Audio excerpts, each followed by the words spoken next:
Assalamualaikum warahmatullahi wabarakatuh. Saya Ilham Maulana dengan akhiran NIM 134. Di video kali ini saya akan menjelaskan mengenai permasalahan peraturan perundang-undangan di Indonesia.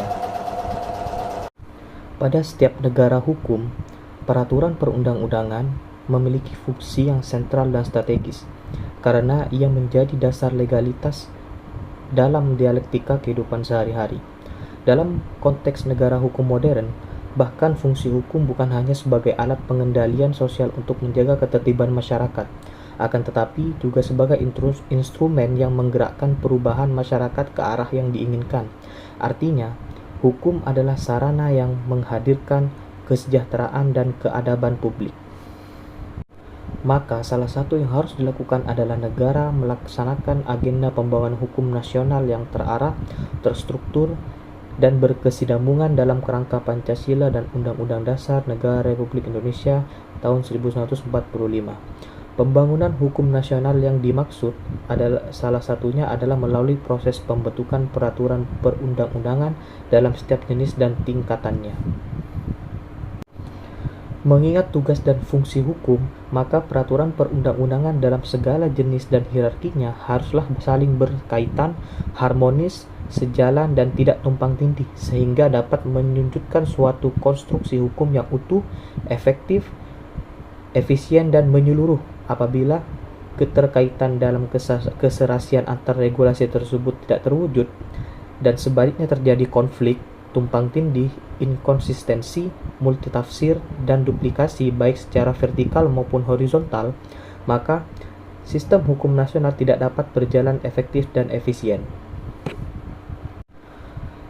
Salah satu permasalahan perundang-undangan di Indonesia adalah banyak peraturan perundang-undangan di Indonesia yang isi atau substansi pasal-pasalnya secara nyata bertentangan dengan peraturan yang lainnya.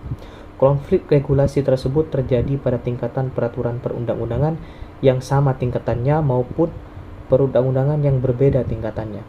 Sebagai contoh adalah terkait pengaturan jangka pemberian hak guna usaha, di mana dalam Undang-Undang Nomor 5 Tahun 1960 tentang Peraturan Dasar Pokok-Pokok Agraria pasal 29 ayat 2 dan 3 menegaskan bahwa hak guna usaha dapat diberikan untuk jangka waktu maksimal 60 tahun.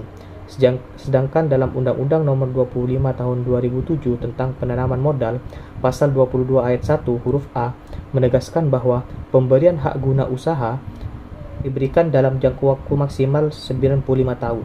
Dari kedua pengaturan tersebut jelas terjadi konflik antar regulasi di mana di dalam satu regulasi diatur pemberian hak guna usaha dapat diberikan maksimal 60 tahun, sedangkan di dalam regulasi lain pemberian hak guna usaha dapat diberikan maksimal jangka waktu 95 tahun.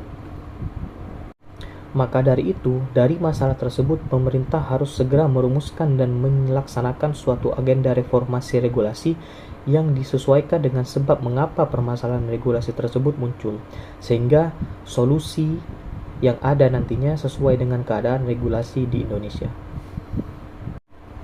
Sekian yang bisa saya jelaskan mengenai permasalahan peraturan perundang-undangan di Indonesia. Kurang lebihnya mohon maaf. Terima kasih.